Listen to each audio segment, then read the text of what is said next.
Magandang tanghali o magandang araw po sa inyong lahat. Mga ka-Feng Shui, nandito na naman si Yuri Saito to learn with me. Ano ngayon ang pag-uusapan natin sa araw na ito? It's about the Feng Shui of your boundary wall. Napaka-importante po itong alamin. So, now, ang walls kasi is really very important sa ating lahat. Mataas o mababa? Yun lang yun. Ito pag-uusapan natin ngayon.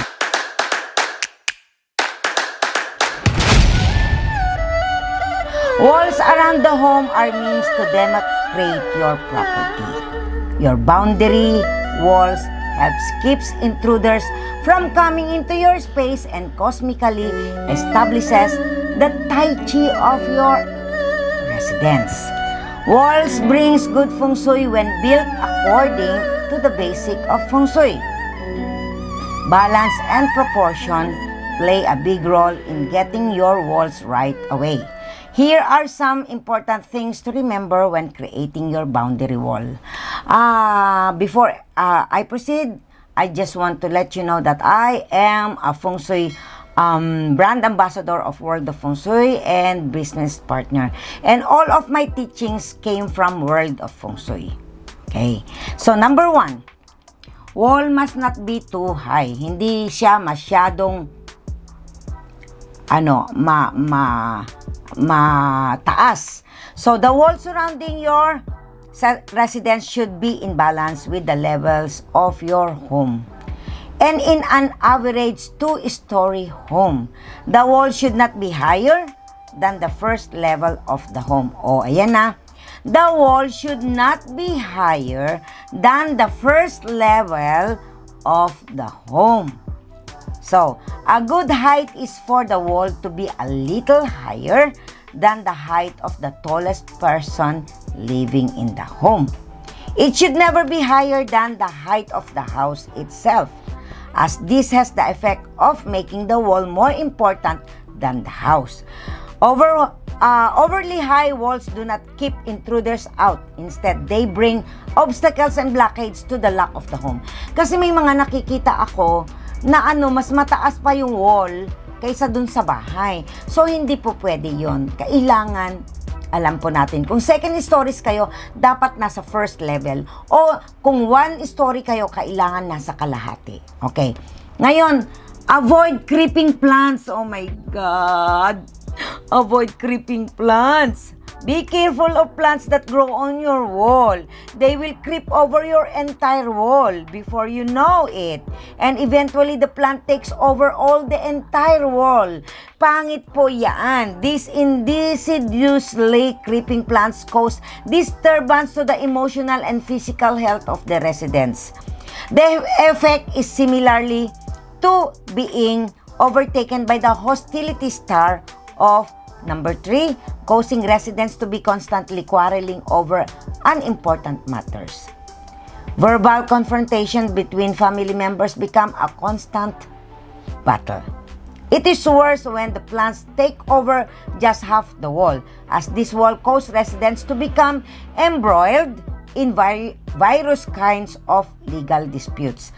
According to some Feng Shui masters, this can also lead to depression or even suicide. So mag-ingat po kayo yung mga yung walls ninyo gumagapang na yung tawag dito, plants. Okay, don't let moss grow on your wall. It is even worse when the boundary surrounding the home gets covered in an ugly-looking green-black moss caused by damp walls that are exposed to sunlight. This attracts cosmic negativity brought by the wandering spirits. Illness of the addiction kind and other bad things can befall the residents. And sons of the family will be at risk when the affected wall is in the east or southeast of the property. To prevent this happening, it is vital to use good interior wall paint, the kind that protects against ugly stains caused by moss. This kind of paint may be more expensive but will save you from a host of problems that can sap not only your bank account but also your energy levels. Okay. Ngayon, number 4, must have space between wall and the main door. Wall and the main door. Must have space between wall and the main door. There should be a space of at least 9 feet. 9 feet, which is about 3 strides between the boundary wall and the entrance door of the home. Double this distance creates a larger and more spacious, bright hall, and hence is more auspicious. Homes that do not have this bright hall in front of the main door have no cosmic space for the good energy to settle. Good fortune then flies away and dissipates. Houses that suffer from this Feng Shui flow are sure to suffer from cash flow problems. So, eto pa. No barbed wire above the wall. Oh my God. It is really bad Feng Shui to place barbed wire above the wall, as this creates the effect of the prison. Kasi ngayon nga yung ginagamit ng mga prisoners, di ba? Ay, yung monkey house or yung kulungan na yung barbed wire ang ginagamit dun sa wall. So, it is not only ugly and an eyesore. Barbed wire also causes truly bad Feng Shui to materialize. This result in your luck getting hemmed in, and residents will not be able to experience personal growth. Stagnation sets in, and as staying in a home with barbed wire fencing all around is sure to lead to severe obstruction to the good fortune and business luck of residents within. There can be no financial stability in such a house, and the family within gets poorer by the day. There are better ways of keeping bulgars out. Meron namang paraan. So, avoid outside wall so high, it divorces the house. So, never let the surroundings wall be so high and formidable that it looks like a fortress that has swallowed up the house within. Yun nga yung sinasabi ko kanina. Mas mataas yung, mas mataas yung, anong tawag dito? Yung wall sa paligid ng bahay ninyo kesa sa bahay. So, this happens when the foundation of the house is lower than that of the surrounding walls. Kailangan yung surrounding walls ninyo, kung 1 floor siya, kailangan nasa kalahati lang. Hindi mas mataas yung wall kaysa sa bahay mo. So, ngayon, the house and the wall should ideally start at the same level. Okay, when the wall starts from the higher ground, it becomes lethal from a Feng Shui perspective, as if the house is drowning within its boundary. If you live in a house like this, it will be the cause of your constant failure in anything you undertake. It is important then to either expand the house upwards or lower the walls around the house. So, neighbors directly across from you.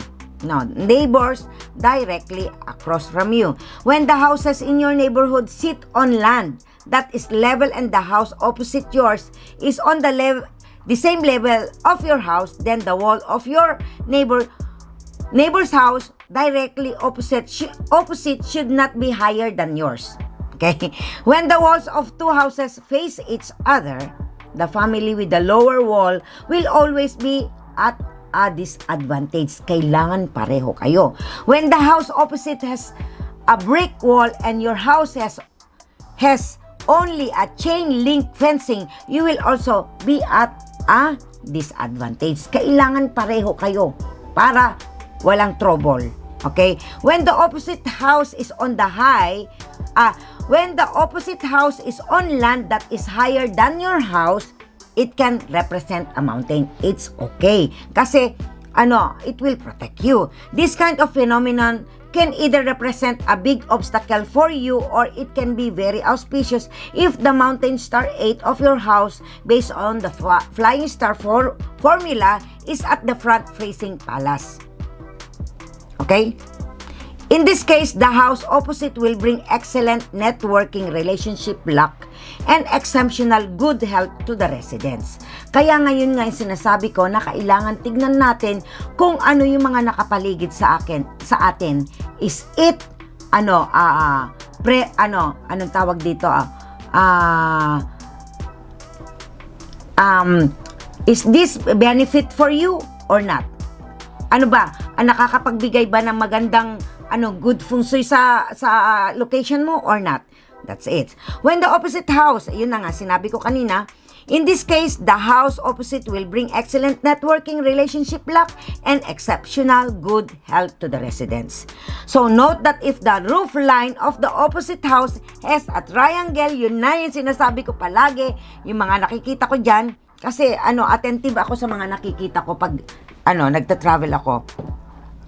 Yung triangle shape, eaves pointed directly at your house, that is already poison arrow.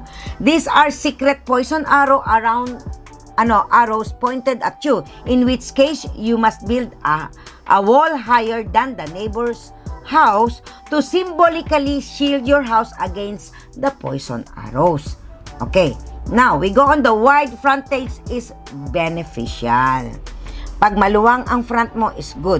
When your frontage is wide, by building a wall to put focus on it is extremely beneficial. And if the width is the same width as the back, i.e. the shape of the property is a rectangle, the fortunes of the residents are very well balanced. When your frontage is wider at the front and now narrower at the back, mas masikip sa back, pero dito naman sa harapan is maluwang, ibig sabihin that there is plenty of good fortune coming in, so much that it overflows. When your frontage is narrower than the back of the house is more wider, it means the house residents tend to be stingy and unwillingly to spend money. Some Feng Shui master revealed that when the wall in front is narrow and the back wall is wider, the residents of the home are wealthier than they appear to others. So, number 9, the importance of symmetrical levels. The two sides of the main gate attached to the walls around the house should be the same level and must look symmetrical. One side should not be higher than the other side. Tama naman, kailangan pantay. When the gate and its two sides are not level, the owner of the residence gets afflicted by a shortened lifespan, hence could suffer a premature death. Ayan, tandaan ninyo. Please tandaan. There is therefore likelihood of sorrow in the house. This situation also causes problems in the relationship between the husband and wife. It is thus very important that the two sides of the main gate must be the same. When the left side is larger, it can cause the husband to leave the wife for another woman. When the right side is larger naman, the owner will have his life shortened. We go on the windows on your walls. Too many people place several windows on their boundary walls, and in Feng Shui, this practice can lead to loss or goodwill between oneself and one's neighbors. Lots of windows, however small, will cause many disputes, often leading to legal proceedings. Windows on your walls are extremely inauspicious, since the main purpose of surrounding walls is to provide protection and privacy. Putting windows on them defeats its purpose and will simply encourage potential bulgars to break into your home. The only exception to this Feng Shui taboo is when there is a road coming directly to your wall. Okay? Yun yung T-junction na sinasabi. In this situation, placing a window to a face on a coming road is excellent, as it is It will dissipate and transform the bad energy into good energy for the home. You can also create pakwa-shaped grills. Pakwa-shaped grills to confront the oncoming road. So, the circle around a square. Yan ang square and then circle around the square. If your house is a square-shaped building, surrounding walls that are rounded are extremely auspicious as this maintains a sense of balance and resonates with the symbolism of a circle surrounding the square. Heaven protecting the earth. Yun ang ibig sabihin nun. Reflecting auspicious Feng Shui philosophy. This kind of physical shape has the power to counteract the whatever evil may be aimed at your residence. Celestial guardians at the gate post is very important. It is extremely important to place a pair of guardians on each side of the gate. Okay? With the female sitting on the left side and the male sitting on the right side, with both guardians looking out. These celestial guardians can be fudog, which should be sitting on the ground. They can be piaos, and this can be placed above the gate. Okay? And this can be placed above the gate post, and they can be chilins, which are also ideally placed on the ground flanking the gate. So, ang piaw, dito sa taas ng gate. Ang fudog, dito sa baba. Chilins is nasa ibabaw ng gate. Okay? Katulad ng kila Madam Lilian. So, they are ideally placed on the ground flanking the gate, and the idea is to place a pair of guardians from the animal realm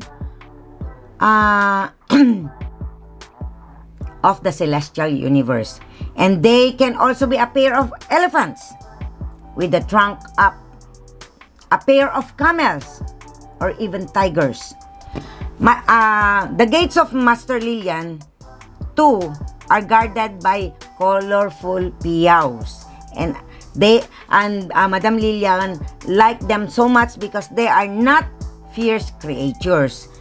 And the entrance of her home is guarded by the spiritual empowered pair of golden phoenix, and they are large. Beside them, also a pair of fudogs. And inside her house has a pair of Benin elephants carved out of solid jade. And her home is really very guarded by celestial creatures and can sleep soundly, and there's no need to worry about.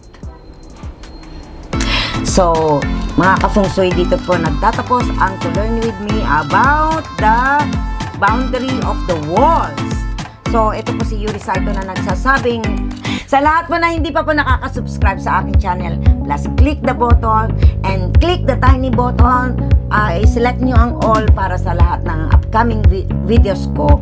To Learn With Me ay ma-update po kayo. Ako po si Yuri Salto, nagsasabi na hate what is evil and hold on to what is good. Do not let evil defeat you. Instead, conquer evil to good.